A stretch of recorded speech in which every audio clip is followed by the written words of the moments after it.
नमस्कार। आज की इस खास चर्चा में हम सीधे विघ्नहर्ता भगवान गणेश के पवित्र मंत्रों और प्राचीन अनुष्ठानों की गहराई में उतरेंगे। शुरुआत करने से पहले सर अपने मन में गणेश जी की एक बहुत ही सुंदर, शांत और मनमोहक फोटो की कल्पना करें। एक ऐसी छवि जो मन को एकदम ठहराव दे। तो चलिए बिना किसी देरी के देखते हैं कि ये प्राचीन ध्वनियाँ हमारे जीवन को कैसे एक नई दिशा दे सकती हैं। ये रहा भगवान गणेश जी का सबसे प्रिय और शायद सबसे शक्तिशाली मूल मंत्र, ओम गंग गणपते नमः। इस मंत्र के बारे में सोचते ही ध्यान में फूलों से सजे हुए गणेश जी की एक बहुत ही जीवंत और प्यारी सी फोटो आनी चाहिए। उनकी वो शांत उपस्थिति ही अपने आप में एक गहरा ध्यान है ना? देखिए, ये सिर्फ कुछ शब्द नहीं है, ये एक बेहद शक्तिशाली आध्यात्मिक ध्वनि है जिसे सदियों से पूजा जाता रहा है। अब इसका सीधा सा अर्थ क्या है? इसका अर्थ है, मैं विघ्नहर्ता भगवान श्री गणेश को हृदय से प्रणाम करता हूँ। जो भी अपनी रोजमर्रा की जिंदगी में चुनौतियों से जूझ रहा है ना, उसके लिए ये मंत्र सच में एक संजीवनी बूटी की तरह काम करता है। बिल्कुल जादू की तरह। नियमित रूप से इसका जाप करने से बड़ी रुकावटें छूमंतर हो जाती हैं और जीवन में सुख समृद्धि के दरवाजे अपने आप खुलने लगते हैं। यहाँ एक बहुत ही दिलचस्प और महत्वपूर्ण बात है, वो है ये संख्या 108। 108 हमारी स्रोत सामग्री बिल्कुल साफ बताती है कि किसी भी नए काम को शुरू करने से पहले इस मूल मंत्र का ठीक 108 बार जाप करना चाहिए। ऐसा करने से होता क्या है? जो भी नया काम हम शुरू करते हैं वो बिना किसी रुकावट के एकदम परफेक्ट तरीके से पूरा होता है। ये सफलता पक्की करने का एक ऐसा प्राचीन और सटीक नियम है जिसे आज भी लाखों लोग पूरे विश्वास के साथ मानते हैं। आगे बढ़ते हैं अपनी चर्चा के अगले भाग की ओर, गणेश स्तुति यानी तेज और प्रकाश का श्लोक। ये श्लोक तो हम सभी ने कभी ना कभी सुना ही होगा। बहुत ही प्रसिद्ध और अपार शक्तिशाली। इसे पूरी ऊर्जा और गहरे सम्मान के साथ बोलना चाहिए। वक्रतुंड महाकाया सूर्यकोटि समप्रभ निर्विघ्नं कुरु मे देव सर्वकार्येषु सर्वदा।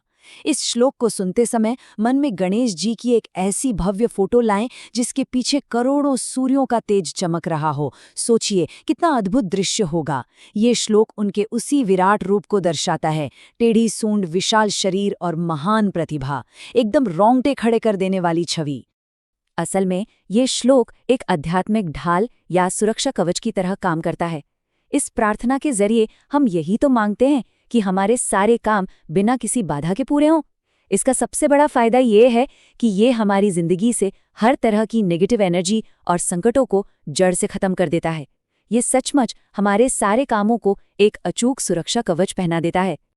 चलिए अब इस आध्यात्मिक सफर के अगले पड़ाव पर चलते हैं, जो है बुद्धि और सफलता के मंत्र। यहाँ हम बात कर रहे हैं अत्यंत शक्तिशाली गणेश गायत्री मंत्र की। ओम एकदंताय विद्महे वक्रतुंडाय धीमहि तन्नो दंती प्रचोदयात्। इस मंत्र को समझते समय हमारा पूरा ध्यान गणेश जी की उस खास फोटो पर होना चाहिए जिसमें उनका एक दांत साफ दिखाई देता है, जिसे हम एकदंत कहते हैं। उसी एक दांत वाले और टेढ़ी सूंड वाले भगवान का पूरे मन से ध्यान किया जाता है।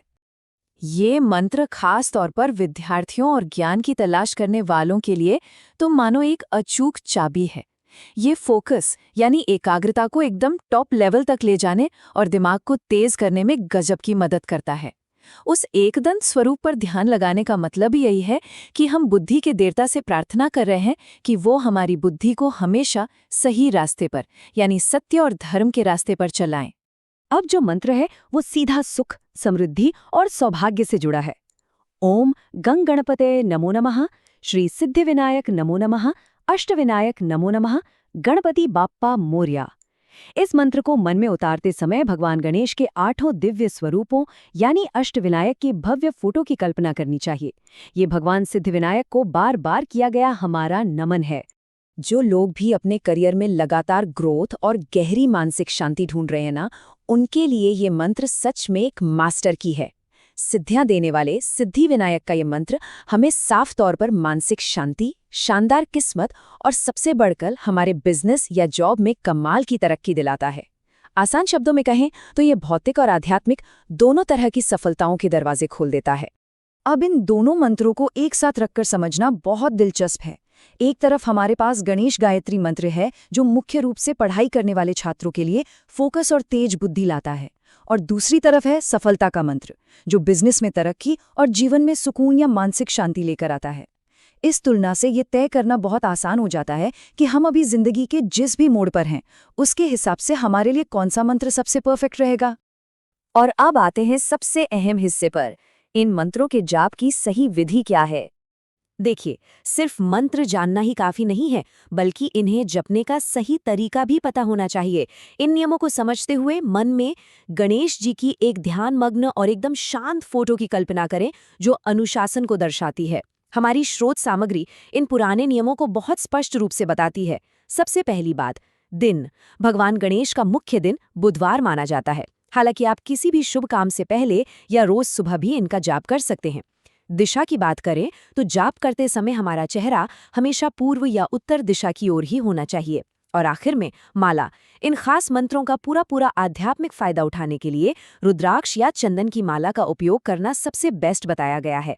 तो इस पूरी चर्चा के अंत में एक बहुत ही गहरा सवाल उठता है, इन प्राचीन ध्वनि तरंगों की ये असीम शांति हमारी आज की भागदौड़ भरी और उलझी हुई मानसिकता को अंदर तक कैसे बदल सकती है। जरा सोच कर देखिए। इस प्राचीन ज्ञान और इन अनुष्ठानों को अपनी रोजमर्रा की जिंदगी का हिस्सा बनाने पर विचार जरूर किया जाना चाहिए। ये सिर्फ कोई पुरानी परंपरा नहीं है, बल्कि हमारे अंदर के शोर को शांत करने और जीवन में स्पष्टता और सफलता हासिल करने का एक प्रमाणित विज्ञान है। आज की इस चर्चा में गहराई से जुड़ने के लिए बहुत बहुत धन्यवाद। बस सीखते रहिए और आगे बढ़ते रहिए।